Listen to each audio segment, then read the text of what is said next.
नमस्ते दोस्तों, मेरा नाम विनायक सावंत है और मैं आप सभी का स्वागत करता हूँ आपके अपने चैनल सिंपली करेक्ट में। दोस्तों, आज का अपना टॉपिक थोड़ा सा यूनिक है और थोड़ा सा हटके। दोस्तों, आज के इस टॉपिक में हम जानेंगे इंडिपेंडेंट इंडिया के बंद रूपी के कॉपर निकल के दो सबसे यूनिक, दो सबसे रेयर और दो सबसे एक्सपेंसिव कॉइन्स के बारे में अपने इस वीडियो में। दोस्तों, कॉमेमोरेटिव कॉइन्स की अपनी सीरीज़ कंटिन्यू हो रही है। उस सीरीज़ में 3 वीडियोस अपलोड हो चुके हैं। अगर आपने वो वीडियोस नहीं देखे तो रिक्वेस्ट करता हूँ आप प्लीज़ वो वीडियो को चेकआउट कर सकते हैं। दोस्तों, वीडियो स्टार्ट करने से पहले रिक्वेस्ट करूँगा, अगर आपने चैनल को सब्सक्राइब नहीं किया है तो प्लीज़ सब्सक्राइब कर लीजिए। आपका सपोर्ट हमें बहुत ज़्यादा मोटिवेशन देता है नए वीडियोज़ लाने के लिए। तो फ्रेंड्स, आज का अपना टॉपिक है बंद रूपी के कॉपर निकल के इंडिपेंडेंट इंडिया के दो ऐसे सिक्के जो बहुत ज़्यादा रेयर, एक्सपेंसिव और यूनिक कैटेगरी में आते हैं। दोस्तों, ये दोनों 1 रुपये के सिक्के डेफिनेटिव कॉइन्स है, यानी ये रेगुलर चलान के लिए बनाए गए थे। दोस्तों, इन सिक्कों की कीमत जानने से पहले ये जान लेते हैं कि ये दोनों सिक्के इतने कीमती और इतने रेयर आखिर क्यों हैं। दोस्तों, आज हम 1982 और 1991 के 6 ग्राम की extremely rare copper nickel coins के बारे में जानेंगे। दोस्तों, इन सिक्कों को डिटेल्स में जानने से पहले ये ज़रूरी है कि हम जानें इन सिक्कों का इतिहास। तो आइए दोस्तों, रिपब्लिक भारत के 1 रुपये के सिक्के का हम जानते हैं इतिहास। दोस्तों, 15 अगस्त 1947 को भारत को आज़ादी मिलने के बाद भारत सरकार ने अपना पहला 1 रुपये का सिक्का सन 1950 में ढाला था। दोस्तों, ये 1 रुपये का पहला सिक्का था जिस पर कोई भी ब्रिटिश सिंबल नहीं था। आइए जानते हैं सिक्के की बनावट। दोस्तों, ये निकल धातु से बना था जिसका वजन 11.66 ग्राम का था, जिसका साइज 28 mm था और गोलाकार आकार का था ये कॉइन। दोस्तों, ये केवल बॉम्बे मिंट में ही डाला गया था और ये सन 1950 और 1954 केवल 2 सालों में जारी किया गया था। दोस्तों, 1962 में निकल की कीमत में वृद्धि के कारण सरकार द्वारा सिक्कों का वजन 11.66 ग्राम से घटाकर 10 ग्राम कर दिया गया था, लेकिन फिर भी पूरा सिक्का निकल धातु से ही बना था।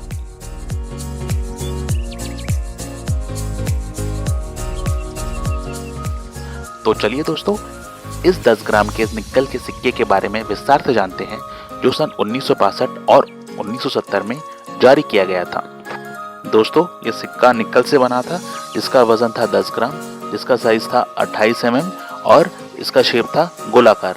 दोस्तों, ये केवल मुंबई और कलकत्ता मिंट से जारी किया गया था। दोस्तों, 1975 तक ये सिक्के में कोई बदलाव नहीं किया गया। दोस्तों, लेकिन 1975 में निकल के बढ़ते हुए कीमतों की वजह से यह फैसला किया गया कि इस बार न केवल सिक्कों के वजन को कम कर दिया जाए, बट उसमें लगने वाले धातु के संरचना को भी बदला जाए। तो दोस्तों, 1975 में हमें 8 ग्राम का नया कॉइन मिला जो कॉपर निकल से बना था, जो एक कम कीमत का धातु है। तो दोस्तों, आइए जानते हैं ये 8 ग्राम के सिक्के के बारे में कुछ बातें। दोस्तों, ये कॉइन 1975 से लेकर 1982 के बीच में इशू हुए थे। दोस्तों, इन कॉइन्स को हम डब्बू कॉइन के नाम से भी जानते हैं। दोस्तों, ये कॉपर और निकल के मिक्स मेटल से बना था, जिसका साइज 28 mm था। सिक्के का वजन 8 ग्राम था। गोलाकार शेप था इस सिक्के का और बॉम्बे और कलकत्ता ये 2 मिनटों में ये कॉइन इशू हुआ था।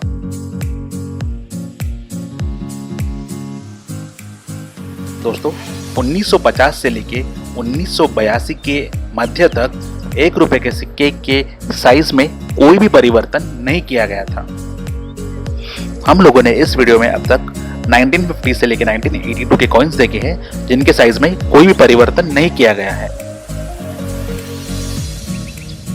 हालांकि सिक्कों के वजन में और सिक्कों के धातु की संरचना में जरूर परिवर्तन किया गया था, बट सिक्कों के साइज में कोई परिवर्तन नहीं किया गया था। सारे सिक्के 28 mm के थे। दोस्तों, आप देख सकते हो 1950 का सिक्का, 1962 का दूसरा सिक्का और 1975 का तीसरा सिक्का। ये तीनों सिक्कों के वजन जरूर घटाए गए हैं, ये तीनों के मेटल जरूर चेंज किए हैं, पर तीनों का साइज 28 mm ही है। दोस्तों अगर हम 1950 से लेके 1982 के मध्य तक जितने भी 1 रुपए के कॉइन्स जो गवर्नमेंट ऑफ इंडिया ने इशू किए हैं वो देखें तो दोस्तों वो सारे के सारे कॉइन्स कॉमन कैटेगरी में आते हैं। अगर हम 1954 का 1 रुपए का बॉम्बे मिंट का सिक्का और 1970 का 1 रुपए का बॉम्बे मिंट का सिक्का अगर हम ये दोनों कॉइन्स को अलग रखें तो बाकी सारे के सारे कॉइन्स कॉमन कैटेगरी में आते हैं। 1954 और 1970 का कॉइन रेयर कैटेगरी में आता है। दोस्तों इन दोनों कॉइन्स के ऊपर हम आने वाले समय में वीडियो जरूर बनाएंगे। दोस्तों 1954 के बॉम्बे मिंट का 1 रुपए का कॉइन और 1970 का 1 रुपए का बॉम्बे मिंट का कॉइन दोनों ही 100% निकल से बने हुए हैं, लेकिन उसके बावजूद भी दोस्तों वो इतने एक्सपेंसिव और रेयर नहीं है जितना कि 1982 का बॉम्बे मिंट का 1 रुपए का 6 ग्राम का कॉइन और 1991 का नोएडा मिंट का 6 ग्राम का 1 रुपए का कॉइन रेयर है। तो दोस्तों आखिर ये क्या चीजें हैं जो इन कॉइन्स को इतनी रेयर बनाते हैं, आइए जानते हैं। दोस्तों 1982 का बॉम्बे मिंट का और 1991 के नोएडा मिंट का 1 रुपए का 6 ग्राम का सिक्का इतना रेयर और एक्सपेंसिव क्यों है? दोस्तों वो जानने से पहले आइए जानते हैं इस सिक्के की बनावट को। दोस्तों ये कॉपर और निकल धातु से बना था जिसका वजन 6 ग्राम था, जिसका साइज 26 mm था और दोस्तों जो गोलाकार शेप में था। दोस्तों ये बॉम्बे, कलकत्ता, हैदराबाद और नोएडा ये चारों इंडियन मिंट्स में बना था और हीटन और लंदन ये दोनों इंटरनेशनल मिंट्स में मिंट हुआ था। दोस्तों साल 1982 के मध्य में भारत सरकार ने एक डिसीजन लिया कि जो 28 mm का 1 रुपए का सिक्का है उसकी साइज घटा के अभी 26 mm का कर दिया जाए और जिस सिक्के का वजन 8 ग्राम है उस सिक्के का वजन 6 ग्राम कर दिया जाए। दोस्तों धातुओं की कीमतों में निरंतर वृद्धि होने के कारण सरकार को समय समय पे ऐसे डिसीजंस हमेशा लेने पड़ते हैं। दोस्तों किसी भी सिक्के में इस्तेमाल किए जाने वाला धातु और उस सिक्के की फेस वैल्यू दोनों सेम होनी चाहिए। अगर सिक्के की फेस वैल्यू इस्तेमाल किए हुए धातु की वैल्यू से कम है तो दोस्तों उस धातु का गलत इस्तेमाल किया जाता है।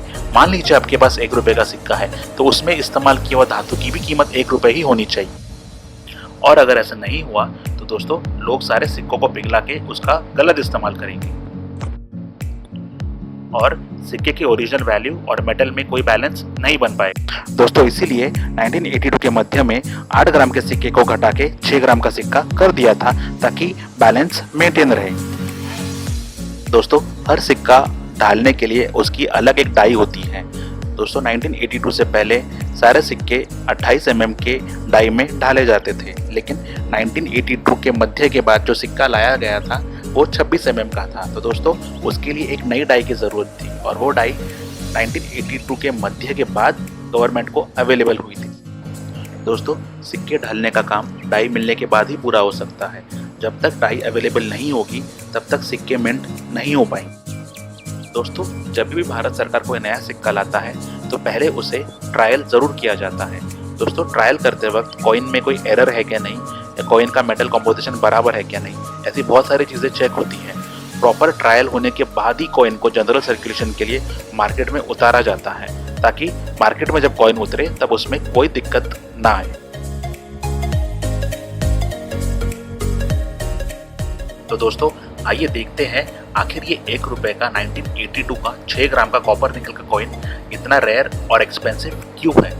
दोस्तों भारत में पहली बार 1 रुपए के सिक्के की साइज को छोटा किया गया था, जो कि 28 mm का था उसको 26 mm का किया गया था। दोस्तों 26 mm की डाई 1982 के मध्य के बाद अवेलेबल हुई थी, जो एक बहुत बड़ा कारण है कि इन कॉइन्स की मिंटेज काफ़ी कम है। दोस्तों क्योंकि 1982 में छोटे सिक्कों पे ट्रायल होने वाला था, इसलिए भारत सरकार ने 1 रुपए के बड़े सिक्के काफ़ी ज़्यादा मिंट करके रखे थे ताकि आम पब्लिक को अपने डे टू डे ट्रांजैक्शंस में कोई भी प्रॉब्लम या कोई भी दिक्कत ना फेस करनी पड़े। 1982 में क्योंकि बड़े सिक्के काफ़ी ज़्यादा मात्रा में जनरल सर्कुलेशन में अवेलेबल थे, इसलिए ये छोटे सिक्कों को भी डायरेक्टली ट्रायल फेस में ही जनरल सर्कुलेशन में लाया गया। दोस्तों ये छोटे सिक्के जो ट्रायल फेस में जनरल सर्कुलेशन में लाए थे वो केवल बॉम्बे मिंट में काफ़ी कम मात्रा में ढाले गए थे। दोस्तों हमारे रिसर्च के अनुसार इस सिक्के के रेयर और एक्सपेंसिव होने के 3 मुख्य कारण हैं। सबसे पहला कारण है कि इस सिक्के की मिंटिंग काफ़ी कम हुई थी। काफी कम मात्रा में सिक्के ढाले गए थे। दूसरा कारण, अपने ट्रायल पीरियड में ही ये सिक्के जनरल सर्कुलेशन में लाए गए थे, क्योंकि ये ट्रायल पीरियड में थे तो काफी कम मात्रा में इनको मिंट किया गया था। और तीसरा कारण, ट्रायल फेज में होने के कारण इनको केवल बॉम्बे मिंट से ही इशू किया गया था।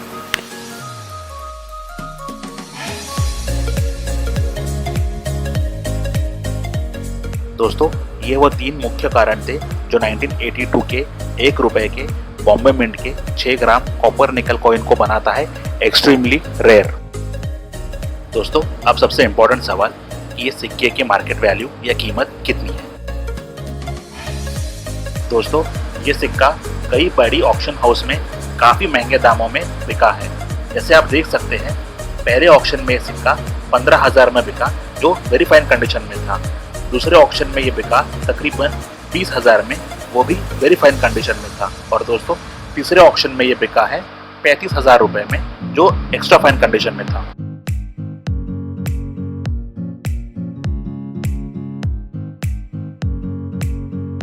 दोस्तों, 1982 के इस 1 रुपए के सिक्के को कई फेमस किताबों की लेटेस्ट एडिशन में भी काफी महंगा कॉइन बताया गया है। दोस्तों, अगर हम 2019 और 2020 के एडिशन की बात करें तो इस कॉइन की कीमत वेरी फाइन कंडीशन में 18,000, एक्स्ट्रा फाइन कंडीशन में 25,000 और यूएसए कंडीशन में तकरीबन 40,000 बताई गई है। दोस्तों, हमने इस कॉइन के ऊपर काफी रिसर्च की है और कई कलेक्टरों से भी इसकी कीमत को लेकर बात किया है। तो दोस्तों, उस आधार पे इस कॉइन का फिलहाल मार्केट वैल्यू है 15,000 से लेके 45,000 तक, depending on coin condition and demand. दोस्तों, 1982 के 1 रुपए के सिक्के को लेके कई लोगों में कई कंफ्यूजन है। तो दोस्तों, आइए देखते हैं 1 रुपए के सिक्के के क्या कंफ्यूजन है। दोस्तों, 1982 में 1 रुपए के 2 कॉइन्स मार्केट में अवेलेबल थे। दोस्तों, ये दोनों कॉइन ही कॉपर निकल के थे। इसमें से एक कॉइन था 8 ग्राम का, जिसे हम डब्बू कॉइन भी कहते हैं, और दूसरा कॉइन था 6 ग्राम का।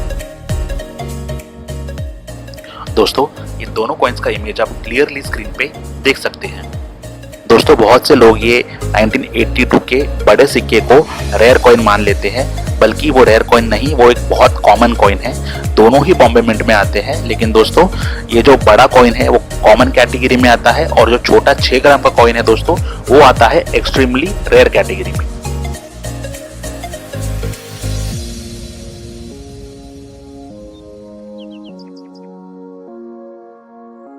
तो दोस्तों, ये देखिए क्लोज व्यू इस 1982 के 1 रुपए के एक्सट्रीम रेयर और यूनिक कॉइन का। दोस्तों, हो सकता है ये कॉइन आपके कलेक्शन में हो सकता है आपके किसी फैमिली मेंबर के पास पड़ा हो। दोस्तों, आप इसको अपने कलेक्शन में संभाल के रखिए। दोस्तों, हो सकता है कि इस सिक्के की कीमत आने वाले समय में और भी ज्यादा बढ़े। दोस्तों, आइए जानते हैं अपने दूसरे सिक्के के बारे में, जो है नोएडा मिंट से।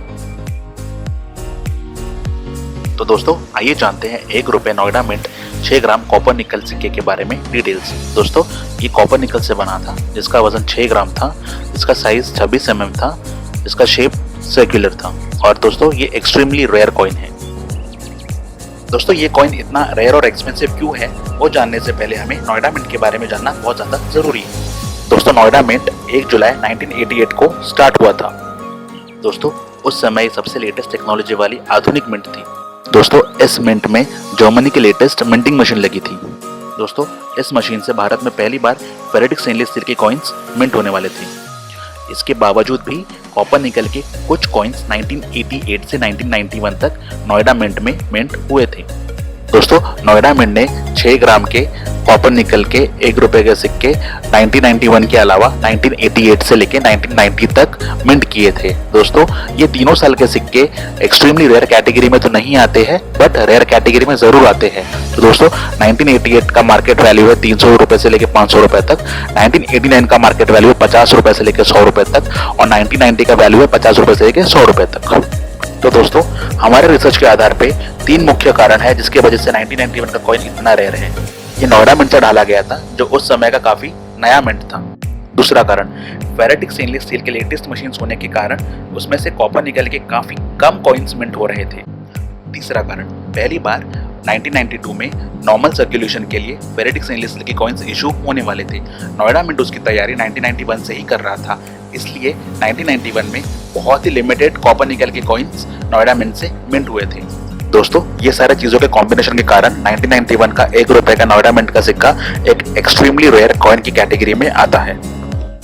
दोस्तों, अब सबसे इंपॉर्टेंट सवाल कि इस कॉइन की मार्केट वैल्यू क्या है।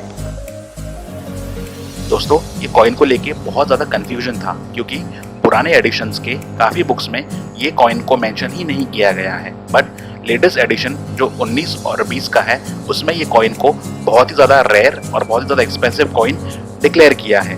दोस्तों, वेरी फाइन कंडीशन में इस कॉइन की प्राइस बताई गई है 10,000 रुपए, एक्स्ट्रा फाइन कंडीशन में इस कॉइन की प्राइस बताई गई है 20,000 रुपए और यूएनसी कंडीशन में इस कॉइन की प्राइस बताई गई है 30,000 रुपए में, उन सारे बुक्स की लेटेस्ट एडिशन में। दोस्तों, हमने बहुत रिसर्च किया लेकिन कोई भी ऑक्शन में हमें ये कॉइन दिखाई नहीं दिया। मैंने पर्सनली भी ये कॉइन को अब तक नहीं देखा है दोस्तों, लेकिन कुछ कलेक्टर से बात करने के बाद ये पता चला है कि इस कॉइन का मार्केट वैल्यू 10,000 रुपए से 30,000 रुपए तक है, depending on the coin condition and market demand. तो फ्रेंड्स, आखिर आप समझ गए होंगे कि ये कॉइन्स इतने रेयर और इतने एक्सपेंसिव क्यों है। दोस्तों, आप लोगों में से बहुत लोगों को इन कॉइन्स के बारे में पता होगा। तो दोस्तों, आई होप आपको वीडियो अच्छा लगा होगा। अगर आपको वीडियो अच्छा लगा तो प्लीज़ लाइक बटन हिट कीजिए, चैनल को सब्सक्राइब कीजिए। दोस्तों, अगर आपको कुछ डाउट्स है, कुछ क्वेरीज है, कुछ क्वेश्चंस है इस टॉपिक को लेके, तो प्लीज़ उसको आप नीचे कमेंट सेक्शन में पूछ सकते हैं। तो फ्रेंड्स, इसी नोट के साथ बहुत जल्द मिलेंगे आपसे नए वीडियो में। तब तक अपना और अपने परिवार का पूरा ध्यान रखिए। तो दोस्तों, तब तक have a wonderful time and thank you so much.